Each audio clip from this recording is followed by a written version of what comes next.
show you how to replace the oil pressure sensor on a Nissan Titan.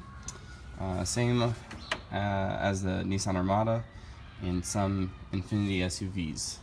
The problem is that oil pressure always reads high, and it's pretty much always a bad sensor.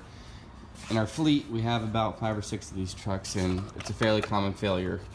You can go to Nissan to get the oil pressure sensor, but I went to Napa, and there's the part number right there. Pretty pricey, about 50 to 60 bucks for this sensor, but here it is. Here's the sensor itself, and a 24 millimeter socket or a 5/16 underneath the front of the vehicle. And the oil pressure sensor is right behind this hose. Let's see if I can get a good read on it there. There it is, right there.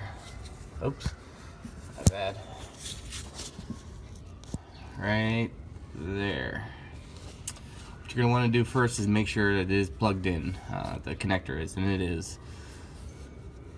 Your two-wheel drive, You will be able to get to it from the back, and there it is right there. So I'm just gonna disconnect that harness and get my socket on there and replace it.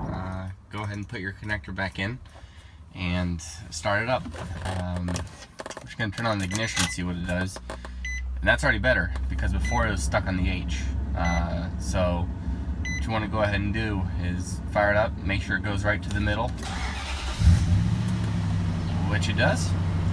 That's a good sign, and it's holding there. So looks like this repair is complete. Once you have it started, go ahead and verify you have no leaks, and that's pretty much it. If you do have a sensor that was leaking like I did, what I recommend doing is get a couple cans of brake clean.